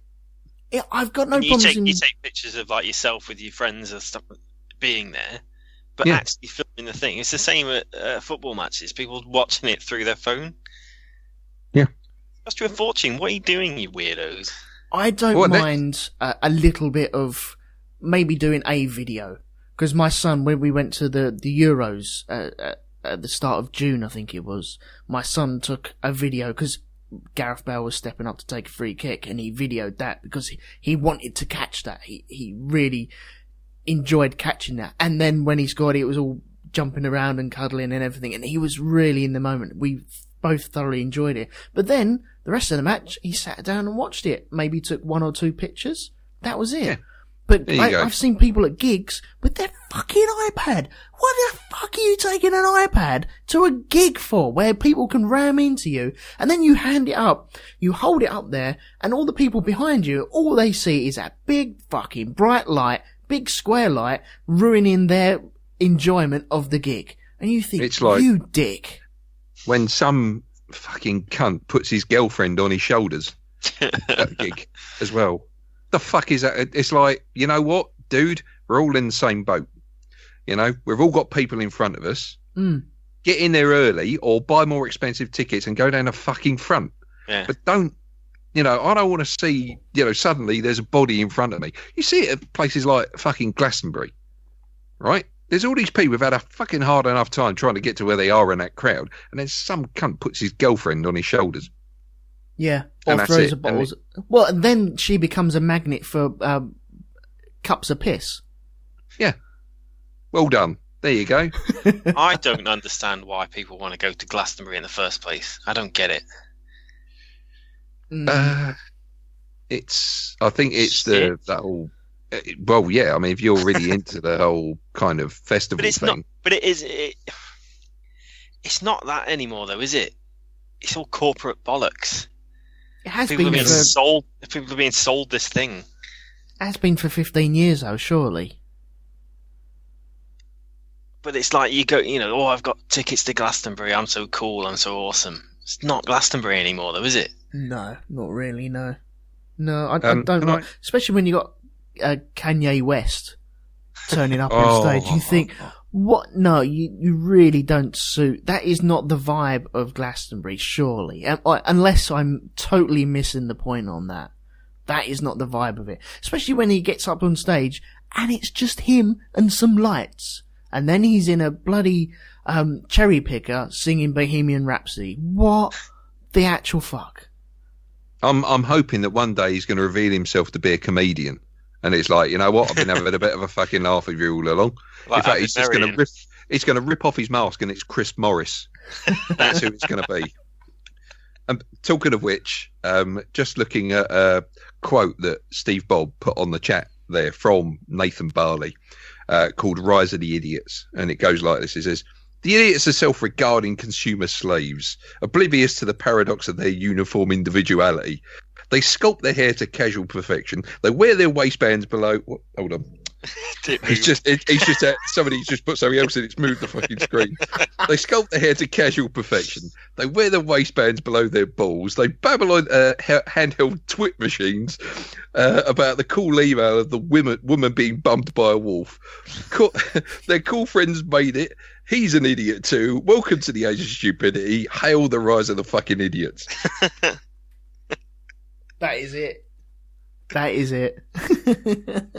Yeah, it is. It's great. See, this is what's so great about that show. It's just saying, look, people, look what's going on. Simon Dennis in the chat room says, people's phones replacing their brains. In years gone by, we would remember stuff. Now even kids in some classes will search the internet for answers to a question rather than remember it in a textbook. Actually, I don't think kids can be bothered to Google anything. No. I feel that some of the teenagers I've met, they'll come up to you and ask you a silly question. You're like, okay, well, I don't mind answering that. We can sit down and work it out, or look through for it, or you can Google it and see what you find. Oh, I can't be bothered. I can't be bothered to Google it. What? It's in the palm of your hands right now, and they don't want to do that. And you're like, oh, give me strength. Give me Google, strength. The whole Google thing, though, that he mentions here, I mean, that is something as well. Have you noticed how many, I mean, looking at yourself personally and your friends, how many of them turn to you and go, what's that word? What's that word? Yeah. What's that, the name of that person? It's like, is it because the internet it's taken over from that and it's remembering shit for us, and we're not using our brains enough to remember this stuff? Because I'm terrible at that now. Yeah, I'm the same. Yeah, I think we're all falling into that trap, aren't we? I think we are, aren't we? It's funny because my housemate today said to me, she's from Bulgaria. It's not been here very long. And she said she was amazed because I was going to show her where a pub was in town. And I went straight to my phone to get Google Maps up. And she said, oh, you're all so good on the internet here. It's like, well, what do you mean? I mean that's just normal. That's just what we're used to now. The whole concept that there's a place in the world where that doesn't happen. And she was like, yeah. She was like, at home we go and find out the information. We go and ask them, or we go and do this and that. But not here. We just, here's my little pocket box that tells me everything I need to know. Yeah. Was it handheld twit machine?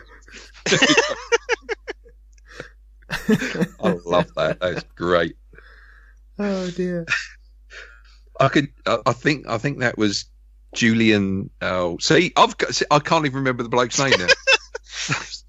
Julian Thingy from the Mighty Boosh. I think it's him that actually says it. Yeah, him. Yeah. The tall one with the beard. Coming at you like a northern bullet. Fielding. Yeah, that one. It's the other one, him.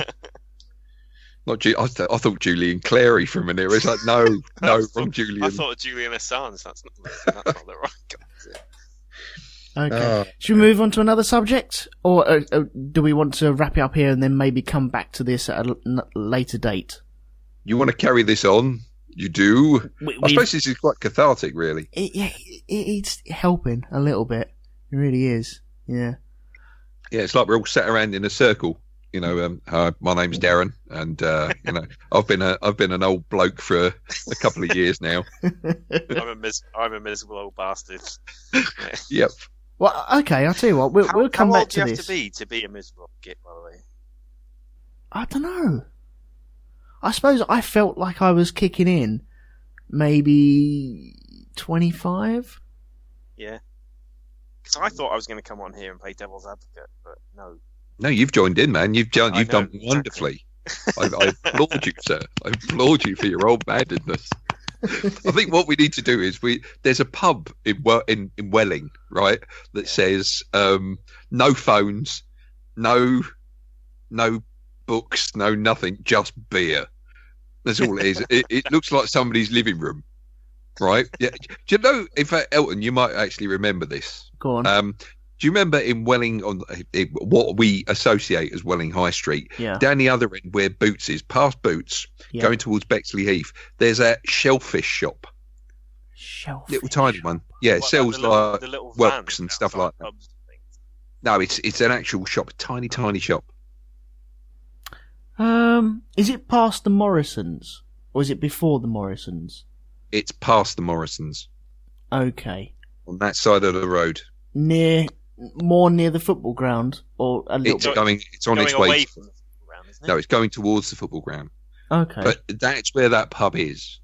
Okay. Next time you're in Welling, right, just walk down that side of the road. Okay. Just go take a look for it, and then you will find that pub with the sign outside it. And like I say, it's like somebody's just converted somebody's living room into a pub.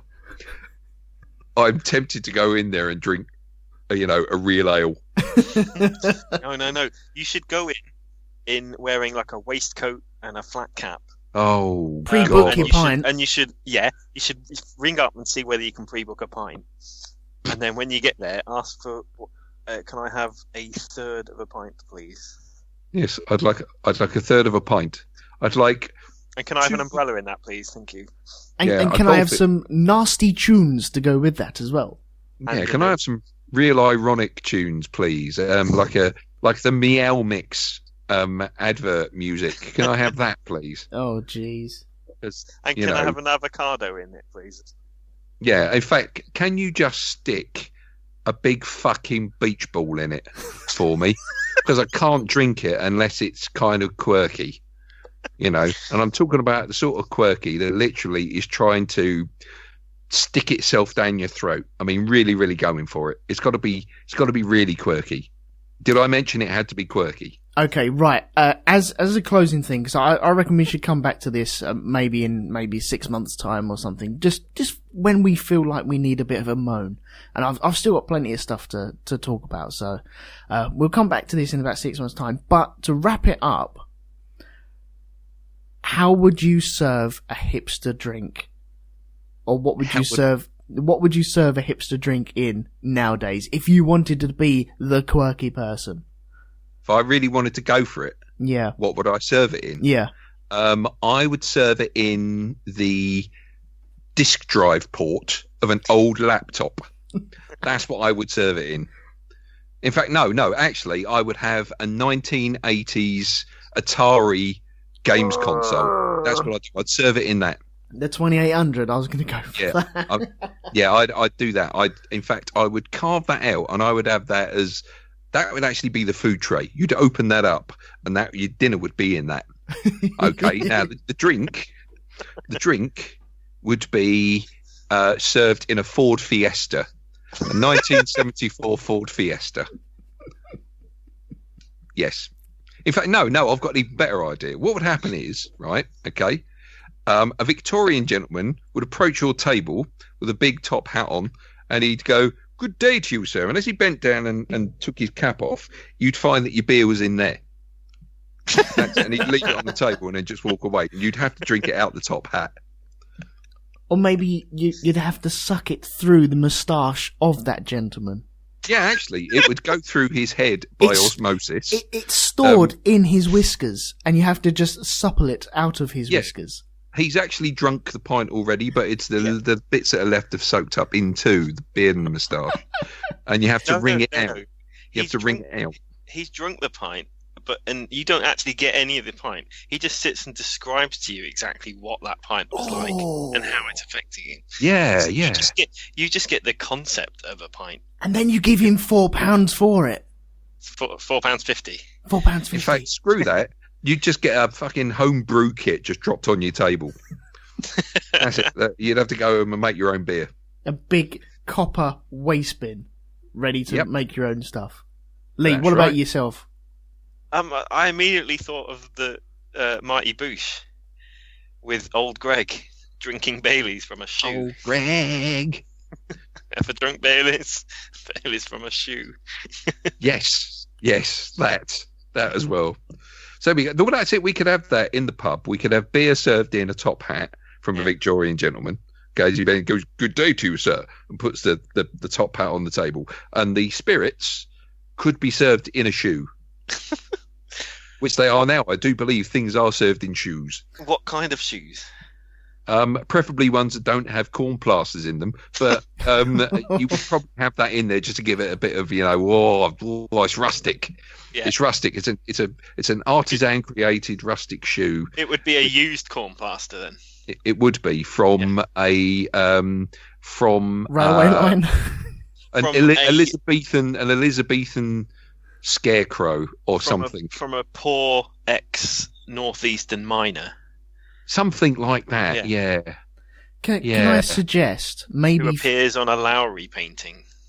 I would serve my food up in a Henry Hoover. Now, you'd have a Henry Hoover just placed in front of you, and you lift off the lid, and there it is, laid out in front of you on the air filter. And then you lift the air filter off, and there are your appetizers down there.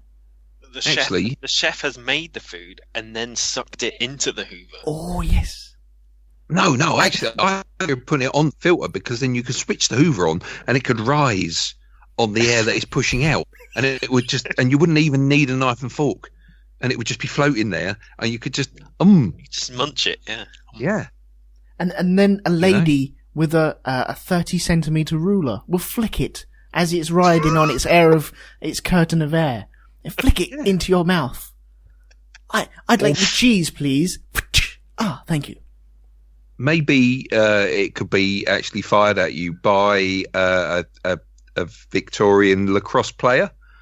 On a penny farthing. On a penny farthing. Yeah, on a penny. And it would have to be, the rule would have to be in inches. You wouldn't be able to get away with centimetres.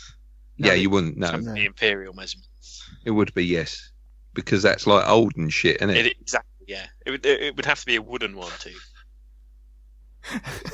sourced from the finest railway sidings. Finest railway sidings. This tree only gives wood once every 3,000 years, which means you have to book. Generational booking. Yeah, generational booking. But actually, you'll be booking for one of your future, not even your grandchildren. It's even further than that. Right. Yeah. Well, right. Okay. Well, I think we should end it there. Thank you very much, gentlemen. It has been a journey, shall we say? Hasn't it just? Yeah. I'm going to go and stab an Xbox or something now. I don't know. I've got to jump on the Xbox and blow some shit up now just to get it off. No, don't do that, because if you stab your Xbox, then you won't be able to use it in about 5 or 6 years' time as a dinner plate or something to give food or drink to people. To deliver medication to the poor with. Exactly. Your gravy will run out of the stab wound. It would, wouldn't it? Anyway, right. Thank you very much, gentlemen, for joining me. Thank you to everyone who's listened in the chat room. It's been lovely having you there and joining in and everything like that. Sorry if it's really brought you down, man. No. Don't worry. We will be doing this again in 6 months' time. Is that all right with you two? Yes. Excellent. It'll be just after Christmas. So we've got all that joy to feed off of. Well, that's perfect, because that's the Christmas come down. Yeah, exactly. So there we go. Maybe we'll book it in for January, February type time. Darren, would you like to plug the other podcast that I appear with you on? Yeah. Lee will probably listen to this and go, "You fucked it up again, didn't you? You didn't give the email address." That's why I'm giving it to you. I can't remember the email address. Okay. Yeah, the Black Dog podcast. That's what myself and Mr. Elton are on, along with Jim Moon and Lee Metcalf, who is the daddy, of course, of Black Dog. we're having a shindig, of course, in a few weeks' time as well. Yes. So, just in case there are any Black Dog listeners, don't forget that. Please come along to that. The Ship and Shovel. Even though you have Shovel. Even though you have to go to London for that. It's outrageous. Making me Indeed. On a penny farthing. Yes. Yeah, on a penny farthing. It's at the Ship and Shovel down Craven's Passage, just outside. Served on a ship and shovel. It's not served on a ship and shovel. And it's a good it's a good standard pub. That's it. It serves it in proper pint glasses, right? Doesn't serve it in a rolled up newspaper or anything like that. You say that. It's a good old proper pub, but it's got 2 bits to it. Well, yeah, it's separated. It's not even in the same building. It's like, look at us, aren't we cool? Is it in this ship and shovel or that ship and shovel? Stop it. I'm trying to rap. We are rapping. It is over. We're rapping, man. So anyway, yes, Black Dog Podcast. But please be careful because apparently there is a podcast called Black Dog that belongs to a Swedish house band. So yeah, we don't do stuff about pets either. So if anybody's listening and wants to tune in, it's going to be about dogs and stuff. It's like, no, we say fuck shit, cunt, tit, and bollocks and all that. Exactly, and it's about films and just about any other shit we want to talk about, but mainly about watching films. But the shindig is on 10th of September this year, so please do pop down to the Ship and Shovel in Craven's Passage next to it's Charing Cross, isn't it? Come and point and laugh at the hipsters with us. Yes. Come on. Yeah. Why not? Lee, have you got anything to plug, or would you like to not plug? Maybe plug some maps. I don't do anything apart from this podcast, so listen to older episodes of the Shonky Lab. Would that work? iTunes reviews? Maybe you could ask for iTunes reviews? Yes, you should leave iTunes reviews. I haven't left one, but then do as I say, not as I do. Oh, okay. But you'll be doing that straight after this episode, won't you? No. Do you know what I hate? I hate people who don't leave iTunes reviews. I can't leave one now because I've been on it like 5 times. He's been banned. Okay. Well, thank you to Lee. Yes, the Shonky Lab, leave an iTunes thing. I will be doing that shortly. Thank you. I'm glad that message got through to you. Listen to old episodes, especially with me in, because they're brilliant. Yeah. There we go. Anything else? Nope. Good. Right. Thank you to Lee. Thank you to Darren. Thank you to everyone listening. Thank you to everyone downloading this and listening to on your MP3 players and stuff like that. Please do go to iTunes or your other podcast catcher and drop us a review on there. It does help us. It does put us higher up on a magical ladder that nobody can see, but it does work. So the more the merrier. Please pop along to the Black Dog, as Darren has said. Please pop along to Hypnagoria, Hypnobobs. I can't remember what he actually calls it nowadays. I think it's Hypnagoria. There's also Tomagoria. Yeah, Tomagoria. Tomagoria. And just check everything out that we do, because Mr. Jim Moon. It's bloody good. Some of it is really good. Some of it is better than this.